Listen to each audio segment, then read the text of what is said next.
a moment too soon. When troubled and breaking, all wide-eyed and crazy, you whisper sweet somethings to the heart you are saving. No muted likeness, your servant in highness, the earth in one beat, your body the queen. Do not show the skin for you, show myself. Hey everyone, how is everyone doing? Veronica Berrigan here. Good evening to each and every one of you. We're gonna go ahead and get started on this webinar. Right now you may be seeing something funky like a bunch of screens that lead you into the vortex. Do not be alarmed, that is exactly what you should be seeing. And so right here on the side, if you're new to my webinar Wednesdays, I just want you to know that on the side you can always chat and ask me questions. I do see our attendees here, and thank you so much for being part of tonight's class. If you can hear me, if you can hear what I am saying right now, please say hi by typing in hi here on the chat box right on the side. I just want to make sure our audio is fully working before we move forward. So if you can please chat on the side and say hi, I would highly, highly appreciate it.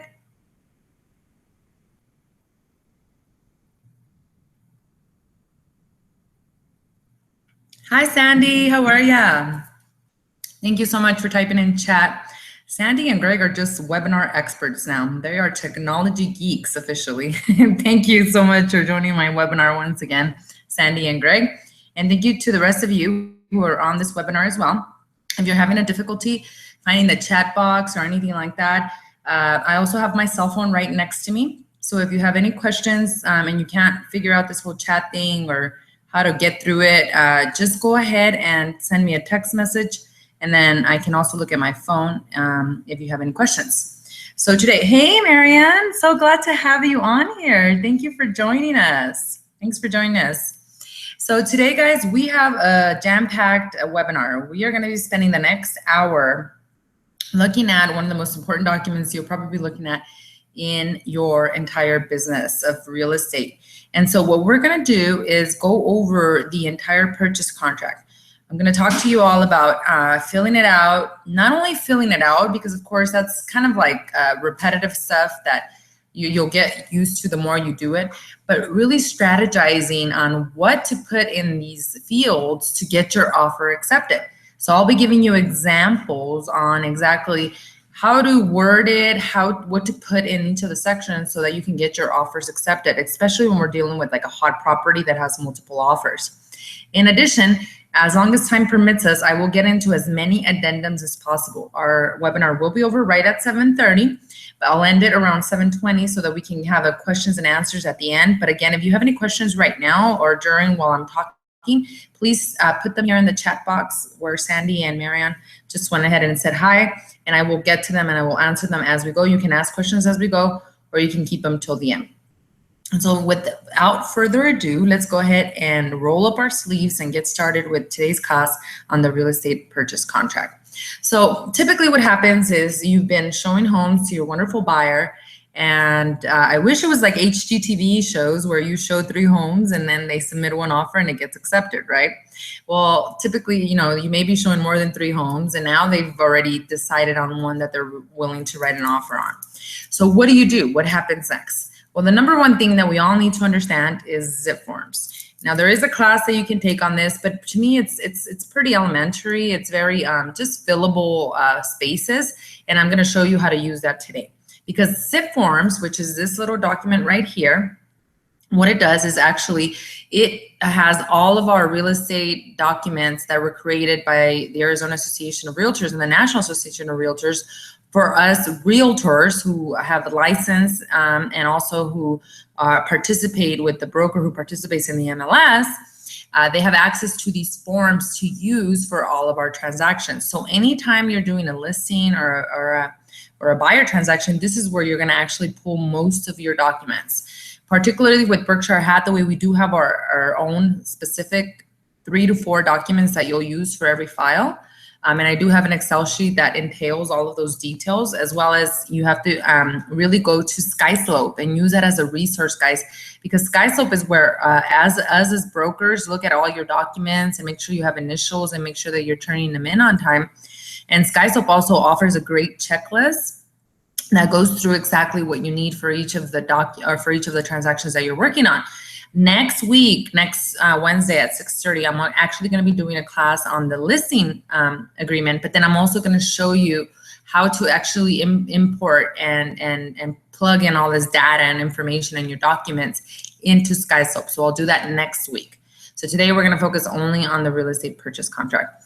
So what you do is you go to ZipForms, and if you don't have a ZipForms account, which all of you should have one, but if for some reason you do not have one, then you just need to go to the Arizona Association of Realtors website, which is www.aaronline.com. And you can actually find ZipForms in here, or you can simply call them at 602-248-7787, and they can set you up with your ZipForms account. If you lose your password or anything of that nature, that's where to go to actually get that done. So hopefully you all already have ZipForms and you all are already using it. So now you're ready to actually write the offer. So let's go into ZipForms and get started. So this is what your platform will look like if you have several transactions in there. And if you're brand new, you're probably going to see this completely blank. So you can start playing with it and testing it out just so you can get familiar with it.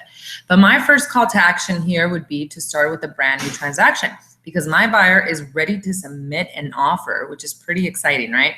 And if you guys get nervous, thankfully we all have electronic signatures through SkySlope, DigiSign, and then there's eSign. There's so many millions of ways to get people to electronically sign the documents. So if you don't feel comfortable writing the offer in front of them, what you say is, I'm gonna actually go back to my office and I'm gonna work on the purchase contract, and then I'll just email it over to you for electronic signatures based on the terms you have given me, right? This also gives you less pressure when they're watching you and seeing everything you're doing. It's a little bit more pressure. And so maybe you want to do that, as well as if you're a new agent, please feel free at all times to call me and to also write them up as close to possible as you feel, and send them to me for approval. You know, especially if you know you're going to be sending an offer, even if it's late at night, just text me and say, Veronica, I'm going to be sending an offer tonight, probably 9 o'clock. You know, I really want you to look at it. I will make the time to make sure that I'm looking at them for you so that you're not running into any errors. So don't be afraid, guys. Many agents are afraid to even go test the waters in lead generation because now they're afraid that they're going to mess up something on the contract. You have a lot of support at the office with me and with our brokers, and so don't be afraid at all. So you start with the new transaction here, and you click on this little button that says new. Now here it's going to ask you the information. So typically, you know, you want to put in there the property that you're dealing with, of course, so that you can, or the buyer or seller that you're dealing with, so you can go back and actually use all these documents within the same file. It pulls the names that you've typed in before, so you don't have to keep refilling in that information. So you want one place for this offer. So this is for Joe Smith. And we are doing, this is actually a purchase. You can't mess this up. It's just about your organization. It's a purchase, is residential. You can do preset templates. I'm not going to go into that today. You will need to take the ZipForms class that Nikki Burridge offers, which she's going to be doing that next month, right next door to us at the Northwest First American Title facility. So if you want to get more streamlined, which eventually you do, you want to have templates already for all of your buyers, for all of your sellers, so that when you go back into the system, all you're doing is just pulling the templates, and it gets a lot easier. But for today's purposes, I'm not going to show you that because it takes too long. So easy does it, Joe Smith, and then maybe perhaps also to keep me organized, I'm going to put in the property address of what we're actually going to be submitting an offer for. If it's a listing, then you probably are just going to put the address up there just to keep you organized. So I'm just going to plug it in right there. All right. So now you hit save. Now we're actually ready to open up the residential purchase contract. Now, one thing that I'm going to tell you all as you're adding documents, first of all, you have to click on this little form and click all forms. And then there's several libraries right here. Always click on all. Otherwise, it's just going to show you either the state or the national or one of the others. So when you click on all, you'll be able to see everything that's available for you on documentations. Now, they are in alphabetical order, but not the way you would think it. For example, the purchase contract is not under P, it's actually under residential purchase contract. So I'm gonna go ahead and find it. And here we go. Residential purchase contract. You see that right there? I'm gonna click on it. And then I'm gonna open it up. And now we're getting ready to actually write the offer. Now, by this time, you've already found out what, or you already have the property in MLS. So up here, this is the property that they're interested in making an offer. This beautiful listing in Litchfield Park, listed for $948,000 by our wonderful Claudia Brown and Sharon Treat, right from our Northwest office. It's a gorgeous home in Litchfield Park. So what I do is I go into MLS and I search by address. And I pull that exact property so that I can see all the data on it. I just happen to have this open already for you guys just to prepare for the class. But you pull in the address, 371 Cloverfield. That's all you really need to do. You don't need anything else, and you hit next. And then it pulls up the property. So now what I like to do is kind of open this up into a new window. So as you saw, I just clicked on this little guy and it opened it up completely. This way I can kind of look at the information of the property a little bit better. In addition, you're going to be using a lot of data from your monsoon, which is right here, your tax records. We're going to need a lot of this to actually fill in our purchase contract. So let's get right into it. First page is for the buyer, and that is basically for them to review an initial, and really you don't need initials actually on this, but I, as an agent, it might be nice for you to actually say initial this just so that you read it, because at this point, this whole first page talks about all the things they should be looking out for as buyers themselves. Now the first page of the actual purchase contract, this is the actual real page where you start filling out data, talks about who the buyer is. Now, we do need legal names on here, and the only way you're gonna know exactly, even if it's Joe Smith, what if it's really Joseph Smith, right? Excuse me. The only way you're gonna know what the real legal name is by looking at your pre-qualification form, and that's given to you by the lender. If they're paying cash, then they would have given you a bank statement or something that showed that the money was in the bank, and that's the name that you would use. You want to make sure, of course, you're never going to go show houses to someone who doesn't have this pre-qualification form, but you do want to make sure that the name is spelled right and that we do have the right names, because if you don't, later on, it's fixable and nothing that will break the deal, but we'll have to create addendums later. And I'll go over that quick addendum on correcting either spelling or correcting the name in itself.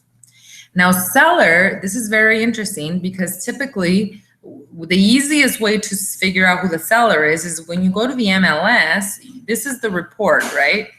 When I pulled up this property, this is the MLS information. But when I click on Monsoon, it's now telling me who the actual owners are right here. And it actually, this one's kind of interesting because it's not a regular owner with the first name and last name. This is actually a trust. So this is exactly the name that you would plug in on there. You would copy and paste it. And then you would just do this. If there's two sellers, and you put that information in there. But for our purposes, it was very easy, and it was just the trust. I'm just putting in the buyer. Now, this little button right here, when you click on this basically says that you wouldn't put this in here, because sometimes when we go into Monsoon, it gives you a lot of weird information. Like there may be 3 people, or there may be like you're not sure who to list on there. So if it was very kind of vague, then what I would do is I would just delete this completely. And then what I would do is I would check this little box. You can't do both. It's either or. So when I check this little box, what that says is, or as identified in Section 9C. What is Section 9C? Section 9C is the person or the seller who signs off on the approval or counter offer of this particular offer. So now you're saying whoever is the person that ends up signing on that, then those are the persons identified on this contract. So you're gonna do either or. If it's clear, like this one where it has a very easy name to see, then you're just gonna copy and paste that right over there. If it's not, then you're just gonna click on this little box and you're gonna be just okay. Okay, premises addresses, well, that's easy, right? You would plug in just the information. And again, it just works exactly like PDF, so it's easy to use. Assessor's number, guys, this is so important. So sometimes you may have the right premises address, but if you have the wrong assessor's number, you could realistically or virtually be selling the wrong house. Everything's about the assessor's number. So where you find that, again, is through your tax records. And the assessor's number is right over here. So I can easily just copy and paste and plug that in right there. Easy does it, right? City, of course, it's easy. County and zip code. Now, legal description sometimes confuses people. The easiest thing to do is go back to Monsoon, go down a little bit here, and here's the description right there. So copy and paste that and plug it in, and that's easy does it. If for some reason your description is super long or you can't fit anything, then the best practice would be to, use the subdivision, legal subdivision name, the lot number of the property, and that should get you through as well. But usually it's very easy to find, this description and just copy and paste it over back to your zip forms.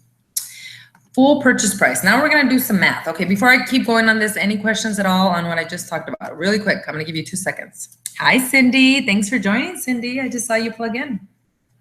So before I keep going, no questions, just really quick.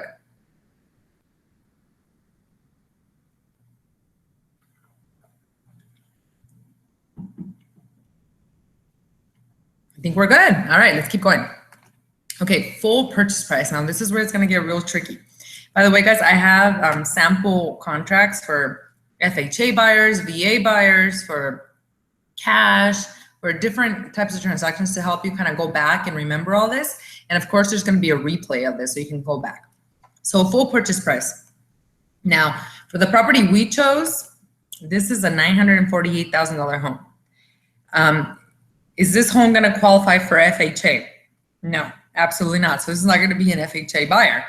Perhaps this is going to be a conventional, or perhaps it's going to be a cash buyer, right? So before we go into this particular situation, I'm going to show you how you would write up an FHA offer.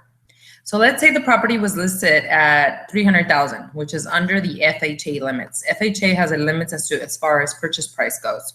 So let's say it was a $300,000 home, and it had, let's look at days on market, right? And this is where you have already had the conversation with your client. We looked at the property, it's immaculate, it's beautiful, it's been on the market for 2 days. Are you gonna go and advise your client to send a lowball offer? Probably not, right? Now, if you're looking at a property, maybe that's been sitting, especially with the high-end luxury, those average days on market for those quadruple compared to something under 300,000, right? And so now you're looking at a property that perhaps has 180 days on the market, no offers, and needs some work. Then of course that's where you're going to help your client really come up with an adequate amount to submit an offer for. In addition, even for buyers, guys, we can do a quick comparative market analysis in the neighborhood that through Armless. Really quick full search, similar homes to it, and then you would click CMA and statistical buyer CMA right here, and you can PDF it as well. That's gonna also help them decide, what to submit for this particular offer. That way they have evidence and other comps to help them, right? This way you're also putting it on them so they could see the reality, because you will get some buyers that are unrealistic and that don't know really what's happening in the market. So you wanna make sure that you set those expectations up correctly. So, for our purposes today, I'll give you 2 different examples. The first one is FHA. Let's say the property had been on the market for only 3 days and it's listed at 300,000. It's got incredible traffic. So we're going to submit our offer at 300,000 because we know we want to get this. So you would put in the full purchase price right here. So 300,000, 1, 2, 3. And then the next line is asking you earnest money. Now, earnest money gets deposited with the title company at contract acceptance. This is basically what you're telling the seller, that you will deposit as good faith money in a third-party neutral account while we facilitate the entire transaction. Now, if you're talking about a $300,000 purchase price, this money, if you put something like $500 and you have a property that has 5-6 offers, you know, that's not a very strong earnest money, especially if you have FHA, which requires 3.5% down. You know, they're going to be wondering, why is he only doing $500 when this is if especially there's other offers, why not make that money a little bit higher so that we can look much more solid as a buyer? So for $300,000, I would say for anything under like 150, which doesn't even exist right now, you know, you may get away with 500,000. With anything from 150,000 to like 200,000, you know, $1,000 sounds strong. Anything from 200,000 to 300,000, you got to start looking at more like $2,000 to $4,000 earnest money. And then above that, you know, you've really got to gauge the situation and see if there's competing offers. The earnest money is protected as long as all the contingencies are met, which I'm going to get into right now. And so really, this is just good faith money that the title company looks at. So for our purposes, I'm going to do $1,500 earnest money. And then I'm going to type in here to be deposited in escrow upon contract acceptance, right? Next thing. Well, the next thing is going to talk about the financing. Remember, I'm doing an FHA deal here. So FHA requires that the buyer put in at least 3.5% down. So 300,000, easy math, right? Times 305 equals $10,500. So that means that this is the amount of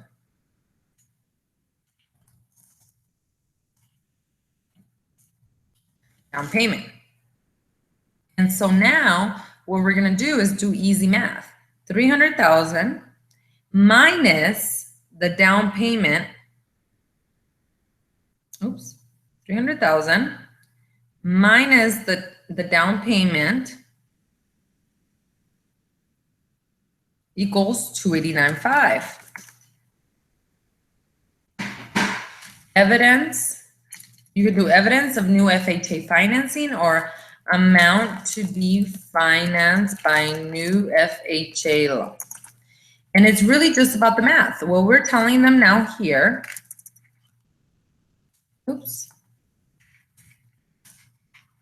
is I'm offering you 300,000. I'm going to do a $1,500 earnest money. We're not taking into account this $1,500. I'm going to put $10,500 down, and I'm going to finance $289,500. Yes, you do have to disclose this to the seller. So they need to know not only what type of financing you're doing, but also your down payment and all of that information. If ever throughout the transaction, your down payment or anything of this section changes, you actually have to notify the seller per the contract that it has changed. So let's say you went from here to conventional because the FHA didn't work for some reason. Then at that time, you would have to create an addendum, which is really easy. It's just a page that talks about, it's just basically a blank page that now you can use to fix the contract, really. And so that addendum will probably say something like buyer's financing to be conventional, down payment to be this amount, et cetera, et cetera. So you do have to correct the contract if you're changing financing. Now, for a cash deal, you know, if you have the cash in the account, then, you know, $1,500 on a $300,000 purchase price is going to be really low, especially if you have competing offers, right? So you want to tell your cash buyer, you got to make this as strong as possible. If there's not competing offers, you can play around to see what works, right? But if there are a hot property, then maybe you want to do $10,000, right? And then $10,000 earnest deposit, and then do the easy math, $290,000. And then you would put in here cash due at COE, which is our close of escrow. This would go away, and this would go away. And now you're telling them you're paying cash, right? Easy does it. VA, there's no down payment. So basically it's just easy math. So for our purposes today, it's $948,000. It's been on the market for just a few days. It's immaculate. I'm going to start negotiating it $925,000. It's going to be a conventional loan. I'm going to do a $10,000 earnest money. It's going to be a conventional loan, which is going to require at least 20% down. So 925,123 times 20%. Oh, 975,123 times 0.2 equals. Whoa, that's a big 195,000 is their down payment.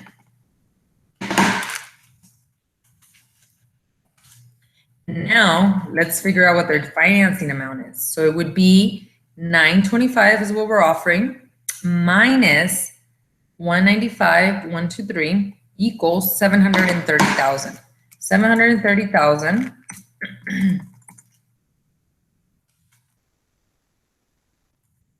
Financing with new, sorry guys.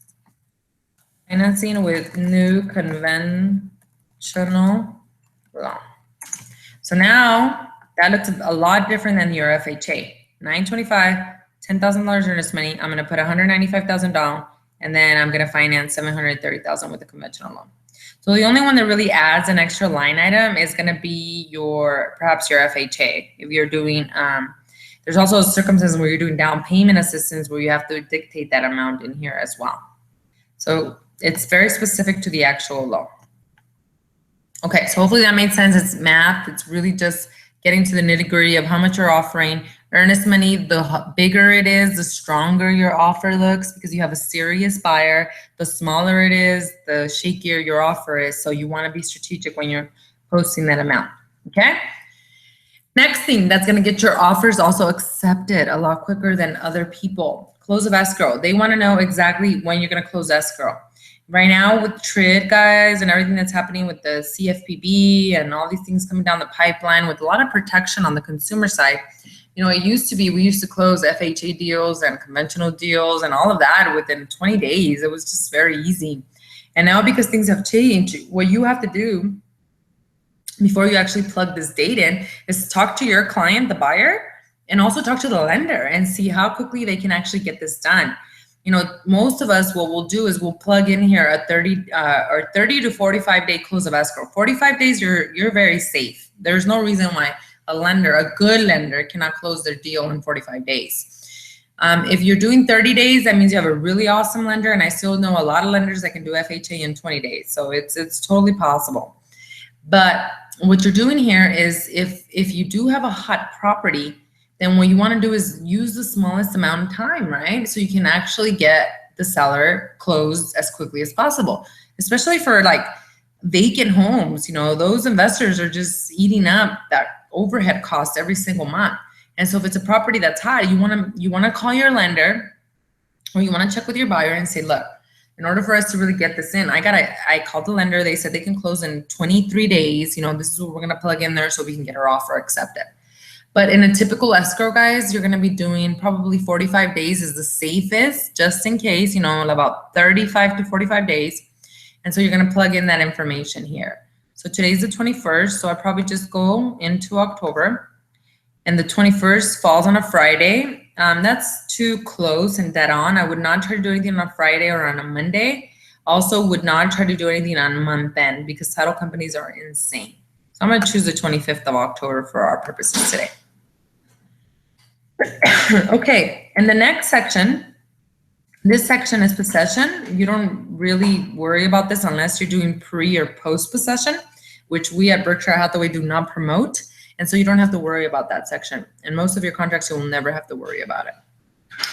Next section, addenda and corporate. And those are the addendums that if we have enough time, guys, I will get into each and every one. As is addenda means basically that the property is being sold in as is condition.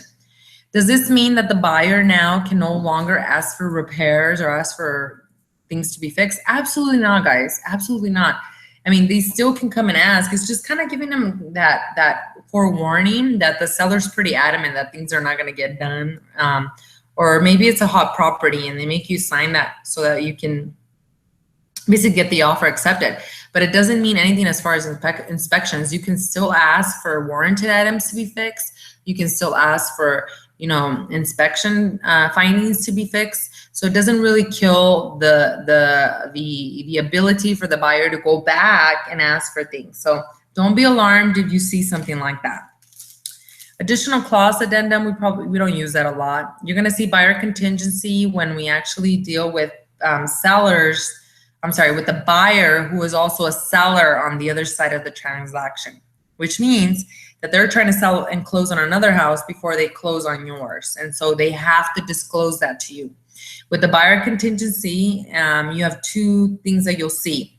Number one is either the buyer that's trying to buy your house already has an accepted offer on their current home, or they're waiting for an accepted offer on their current home. So two different ways to actually use this. So if you're submitting an offer for your client who's a buyer, who also you are listing their house on the other end, and you already have an offer, or even if you don't have an offer, you have to disclose that. So that's what that form is being used for. Domestic water well, it has to do more with like septic and ranches and things like that, acreage. HOA, you'll use a lot for any properties that have an HOA association. Hopefully we'll get to that tonight. If not, we'll add it to next week's webinar. Lead-based plain disclosure, that is something that you use for properties that are built prior to 1978. We have to disclose lead-based paint harm. Is there a lot of people that do lead-based paint testing? No, but we as realtors have to disclose everything. Loan assumption, we don't use a lot. It's basically someone taking over someone else's loan. On-site water treatment facility, again, has to do with specific properties. Seller financing, which would be fun if we had that a lot more, but it's just not happening right now. Short sales have gone down completely. But if you are doing a short sale or you're actually submitting an offer on a short sale, there are addendums that you would have to include with that disclose that. And any others, any others that you may have thought of along the way that perhaps need to clarify the contract in some way or some manner. Well, there is your first page, guys. That is exactly the first page. We're going into the second page. I'm just going to go back real quick to make sure we don't have any questions. No questions yet? Any questions at all? I'll give you about 2 seconds.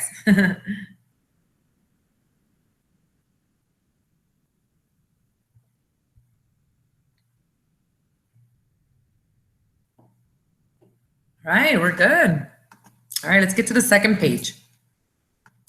Now, the second page is all about, first of all, it talks about the personal property. Even if in the MLS, it didn't show that the refrigerator, washer, and dryer conveyed with the sale of the home, it doesn't mean you can't negotiate it, guys. Everything is negotiable, including their pets and their children. And, well, I hope you don't actually negotiate those because those are kind of tricky, but you can negotiate anything you want as far as personal property. Now remember, a fixed means not nailed in, it's actually screwed into the property. So all of those things actually are spoken about in this last section of the purchase contract of what the seller can and cannot take with them. But then there's stuff like personal property. You need to be very careful with FHA offers. If you are doing an FHA offer, personal property and stating all this stuff on the purchase contract, you need to keep them as clean as possible, these purchase contracts, because they are being scrutinized by your underwriter, the person who makes the final approval on your buyer's loan.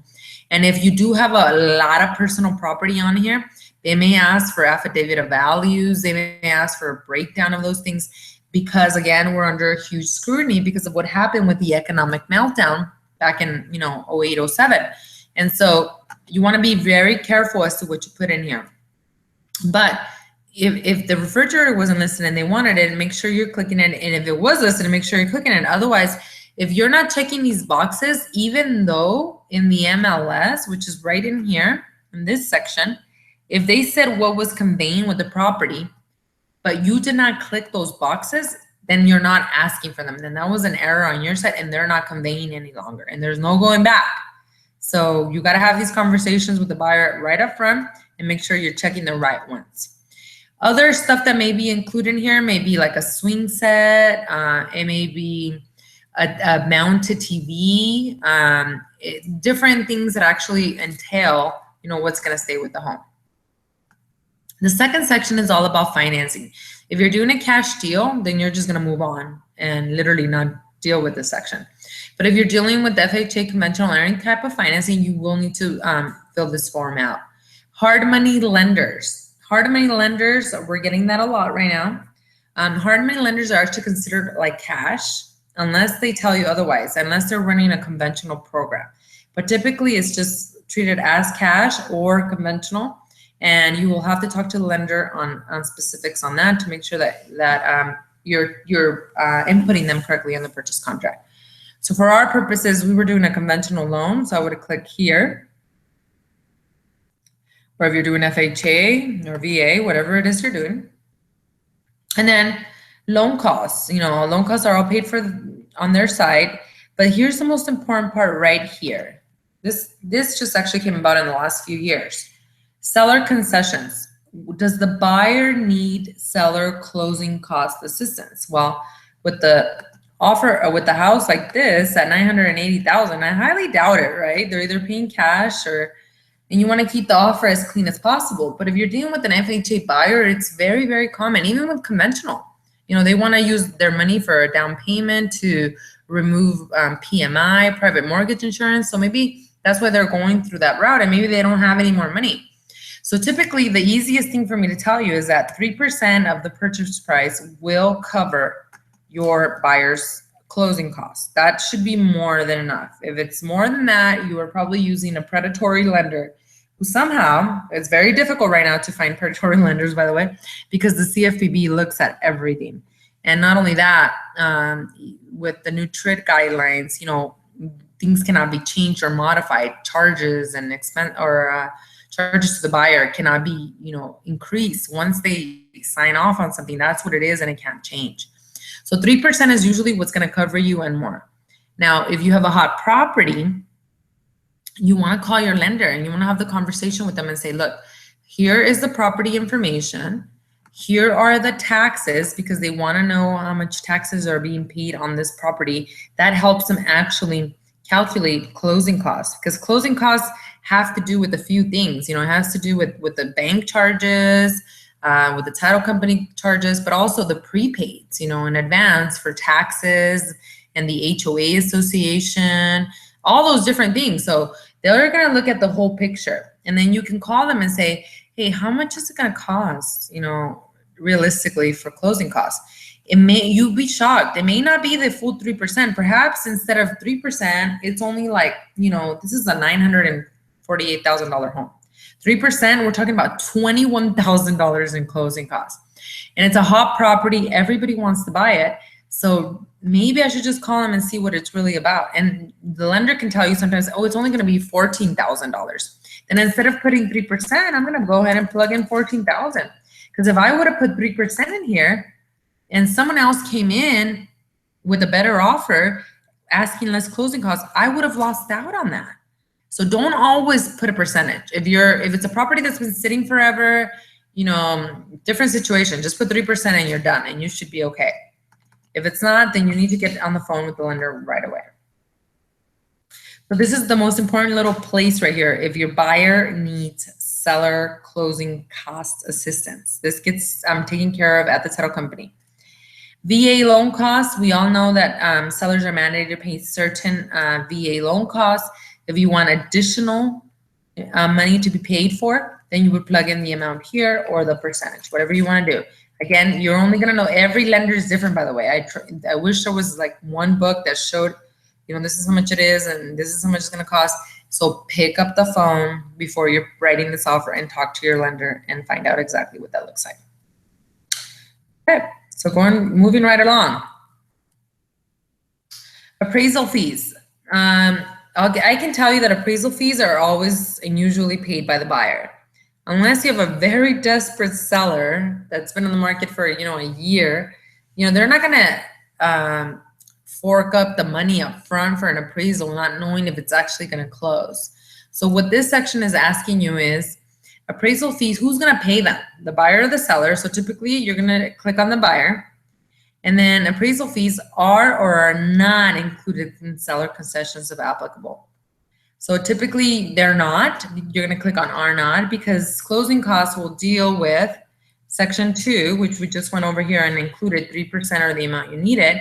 And appraisal fees usually are taken up by the buyer. So we would just click are not. I mean, all of this is negotiable. You can try and get away with a lot of things. But again, if it's a hot property, they're going to reject your offer without even thinking twice if you are asking them to also pay for your appraisal fees. Because, you know, even if they pay for it, that doesn't mean that we're actually going to close. So your buyer presentation, when you're sitting with your buyer and talking to them about expectations, this is very important. They need to understand the market so that they don't get fooled by, you know, anything else that they're reading up there, or their neighbor or friend who's telling them, oh, no, this is what you should do. You are the expert. Don't let them handle, you know, or lead you, because you're the one that knows what's happening in those communities.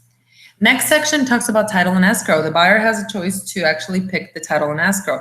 Very easy. Escrow title company, address, city. Please get in touch with one of our escrow officers over at First American Title or Fidelity National Title. Those are our two preferred networks. Meet them, get to know them. Those are your part of your team. And this is the information you're going to be plugging in here. Escrow title company, address, the email of your escrow officer, phone, fax, and all that great thing. They may counter you back on this, but it is the buyer's choice. So it's up to you on how adamantly you want to actually push that. Depends on the property and depends on the situation. Prorations and assessment, I'm going to leave it alone because that basically talks about the seller taking up anything that is past due or delinquent. Assessments and liens, same thing. Paid in full by seller. Make sure you click that little box. If you don't click that little box at all, we need to go back and renegotiate and correct it. And also, if you were to click this, that basically means that if there are any HOA fees, past liens, any types of liens, tax liens, anything that you can think of, then the buyer would be responsible for them. So you want to always make sure you hit this little box that says paid in full by seller. Next page. LBP. If the property was constructed prior to 1978, you will need a lead-based paint addendum. Now, don't worry. If it wasn't constructed prior to 1978, then you still have to click this little box. LBP information was provided prior to contract acceptance, and buyer acknowledges the opportunity to conduct LBP assessment. That's really what you're going to click. And then if your buyer is buying the property that is built prior to 1978, then they would click on this, they would initial here. And if the home is actually built after 1978, then you're fine. They have them initial here. And again, if it's constructed prior to 78, then there will be an addendum that you attach to this contract. Moving right along, inspection period right here. The contract states that we have 10 days inspection period to actually inspect the property. And at this point, the buyer can cancel for any reason. They must give a reason, but it could be for any reason at all. One of the strategies that I've used, if it's a very hot property, I have gone down instead of 10 days, because that gives the buyer a lot of, buyer remorse to look at a million things. But let's say it's a property that's an incredible deal, has 7 offers. Then this is a great way for you to either lower your inspection periods to like 5, and you can plug that in here. So what that's going to say is that after contract acceptance, I only have 5 days to inspect the property. The seller's going to love that because they're going to say, this person is serious. They don't even want to take too long of a time inspecting the property, and I'm going to accept their offer, right? You can even do 0. Back in the day, especially when investors were here big time, we were doing 0 inspection as long as we can get their offer accepted. You can also increase it. You can say, I need 20 days. And situations where you would need 20 days would be perhaps your buyer is submitting the offer, but now he's leaving to Europe, for 14 days on a sabbatical, where he can't access email or anything, or business, or whatever that looks like. And that's the reason, and you would explain that, not on the contract, in your email, you would explain that with your conversation, because before I present any type of offer, I'm calling the listing agent, I'm saying, this is how amazing my buyer is, and this is why you need to accept their offer. And I'm explaining to them why the terms are the way they are. I don't just fill out the contract and attach it to my email and pray, right? No, you have to be proactive. You have to get out there and really present a beautiful story and a case for your buyer, especially on a hot property. So you can change this amount. Let's say that you do have to extend this. Let's say you only have 10 days and for some reason you didn't know, but the buyer had to leave on an emergency.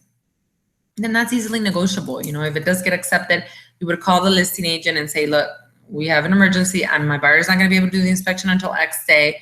I need an extension. And then you would just create an addendum, which we have an addendum form here that says, you know, inspection period to be extended for buyer until 10/21 or whatever that sounds like. So this is also another negotiation technique that will help you tremendously. The rest are just initials on theirs. And then sewer, septic, and alternative system. Sewer is typically what you're gonna put for a regular, you know, tract home. Septic with ranches or anything with acreage, then you're gonna click on that. And alternative is really if you're gonna be out there somewhere in the middle of nowhere and they're using some kind of other source of a system. All right, next page, we're going to buyer disapproval. This just talks about the inspection period and how that actually works. You're not gonna touch anything there. Home warranty, pretty important, right? You don't wanna sell it to them. You're not the expert of home warranty. If they have any questions, they can call our reps and they can explain to them exactly what a home warranty works like, right? We do have brochures at the office, but basically this is part of negotiations. A home warranty will be ordered by the buyer. The buyer always orders it, regardless if the seller pays for it, you know, the buyer orders it. And who's really the buyer? You as an agent are a wedding coordinator, so I wouldn't make my buyer call HSA Home Warranty, Kristen, or Jake over at American Home Shield and have them deal with it. I'm gonna take care of this for them. So I'm gonna call and actually tell them what we chose and all that great stuff, and they'll send an invoice over to the title company, which will get paid out of title so that you get this all done. Now, the plan will be ordered by the buyer. You do have to specify what type of plan it is. Each of the each of the home warranty companies have their own actual names. So there's probably like buyer coverage, comprehensive, there's the standard plan. So you will just have to look at their brochure and see what that looks like. To be issued by whoever it is, HSA, I'm just gonna put that in here. They will give you a brochure, and again, even their websites will tell you exactly how much it's gonna cost. And if you have any questions, then you call somebody else, and or you call either Kristen or Jake and ask them exactly how much it's gonna cost. Most importantly, who's gonna pay for this? So if it's a hot property and you're like, nope, I don't wanna deal with this, this is something that I can pay for it as a buyer, then you just hit buyer, right? And if it's a seller, and most of the time we try to negotiate for the seller to pay for it, then you click on seller. There's also many times, guys, that's one thing I forgot to mention to you guys, with the semi-private remarks when you go into the MLS, right here in private remarks, it's gonna tell you exactly any additional information you may need. Sometimes these properties already have home warranties with them, so you can use the same home warranty if you like as well. Totally your choice. As an agent, you should be giving your client at least 2 choices. This is why we have 2 preferred networks, HSA or American Home Shield. That way, if something does go wrong, customer service is horrible, or they don't get things repaired the way they were promised or whatever, it's not on you. It's basically on them and the home warranty company. Or you can ultimately say, buyer declines it because maybe it's a cash offer. Who cares? I'm gonna go in there and refurbish it and flip it. I don't need a home warranty. So it's totally up to you. All right, next section that we fill out, additional terms and conditions. Back in the day, which is really only like 3 years ago, we didn't have that section where we asked for closing cost assistance. But this is basically where you're gonna put, and do not become attorneys, please do not become attorneys and rewrite the entire contract and create ambiguity with the contract. This is really just for additional terms that have not been stated within the contract. Perhaps you want to put in here the first right of refusal. Perhaps you want to put in here different terms and conditions to your offer. There's so many different things that you can use this. Anything that basically has not been talked about in the contract. But most of the time, I want to say like 90% to 95% of the time, they're not even using this anymore. Because the contract in itself, the reason it's so many pages long is because it's actually gone through everything where people have either been sued or looked at and all that stuff. So please do not become an attorney and try to rephrase the entire contract. It doesn't help anyone. Plus, if you're doing financing, if your buyer has financing, we want to keep these contracts as clean as possible, guys. Next section, my goodness, already 7:20. Next section, it talks about the earnest money. Earnest money in the form of, typically it's going to be a personal check. If you do a cashier's check or you do like a wire, of course, the offer is going to look a little bit more solid, but typically personal check, I mean, people are not going to like look at it and say something negative.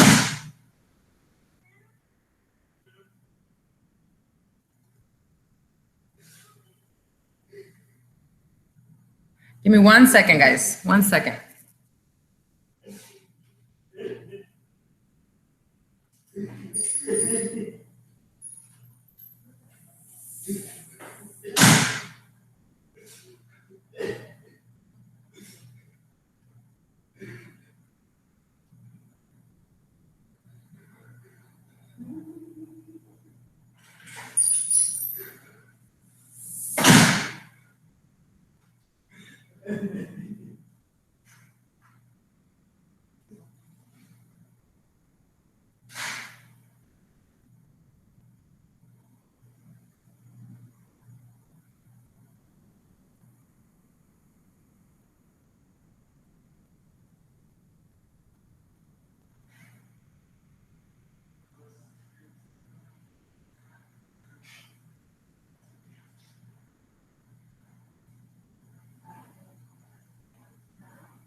I'm so sorry, guys. I had a bit of a interaction there. We had one of my son's friend come in. So we're good, guys. Are you guys still there? Hopefully you guys are here.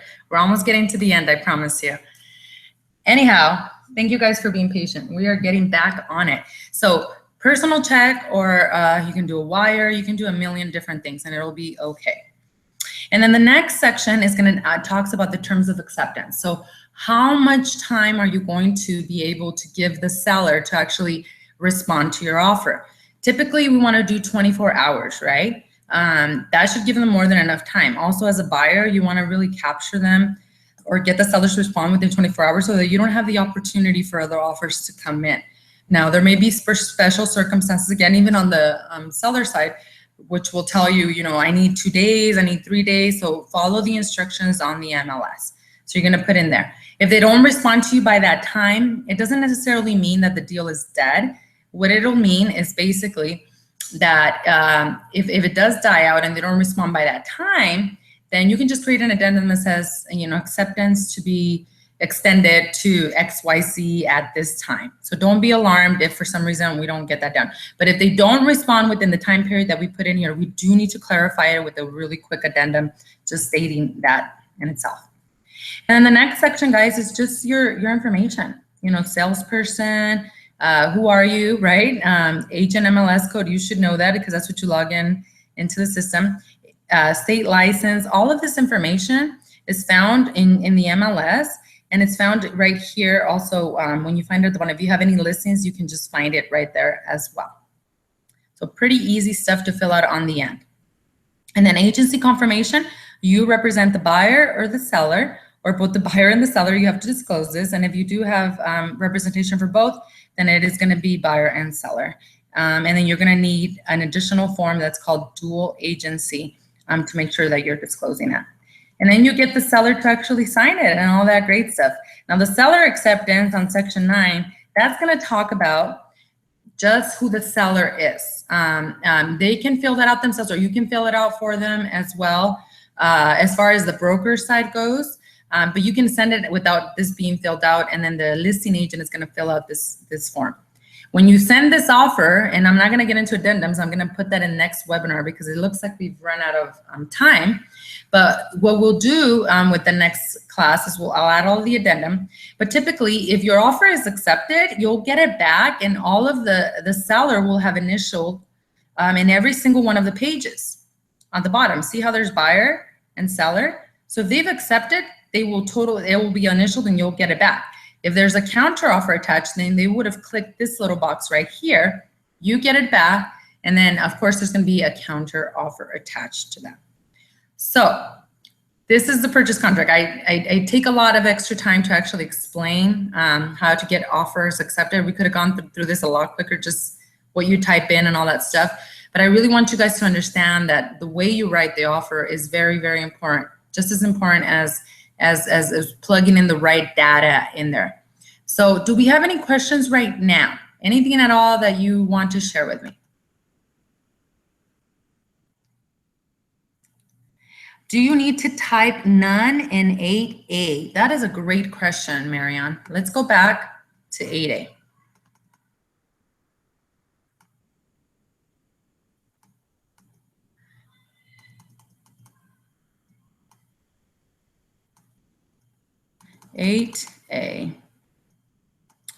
So I'm going to show this section to you. Sorry, my computer's a little crazy. She's talking about this whole section, guys, additional terms and conditions. A lot of people actually do that, or they strike the entire contract with a pen. You know, they just put like a line through it. But yeah, Marianne, that's a good practice just so that no one else can insert anything in there. I mean, if you don't do it, you're not going to break anything. But I think in itself, you'll be fine if you do put NA. You cannot, it's not wrong and it's not right, but that's a really good question. What about any other questions, guys?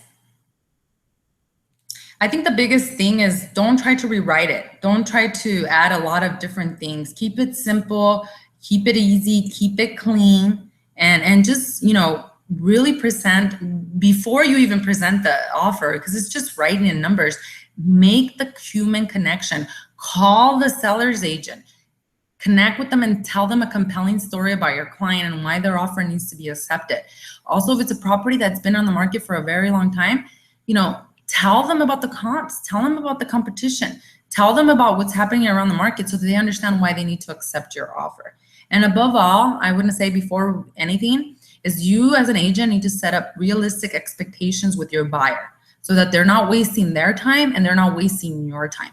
The purchase contract is written based on the specific property, not based on any book or guideline that says this is exactly how you should write it. So it's a lot of analytics on your side, and it's a lot of common sense also to help you. The only way you're going to get this is practice, practice, practice, break things, and everything else is going to be okay. Does that make sense? Do we have any other questions at all?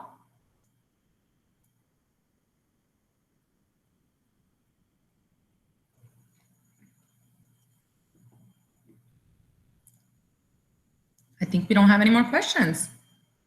Well, thank you guys so much for joining. Next week, I promise that I didn't think it was going to take this long, but next week, I promise that I will deal with the addendums for you all. I will do the listing agreement, and then not only that, I will take you to SkySoul, which will show you exactly what that means and how to actually open up a transaction. You can always catch the replay. If you're feeling nervous, go back to my replay, practice on the purchase contract, practice everything before you actually have to sit in front of a client. And above all, don't forget that I'm always here as a resource to help you to look at your contracts and basically help you ease those fears. Thank you, Marianne, so much for joining. And thank you, all of you guys, Cindy, Sandy, we had Dennis, we had a few other people on here. Thank you guys so much for being part of the webinar tonight. Catch us next Wednesday, 6:30 p.m. as well, and catch the replay here. I will post the link on our Facebook group page. Have a great evening, guys.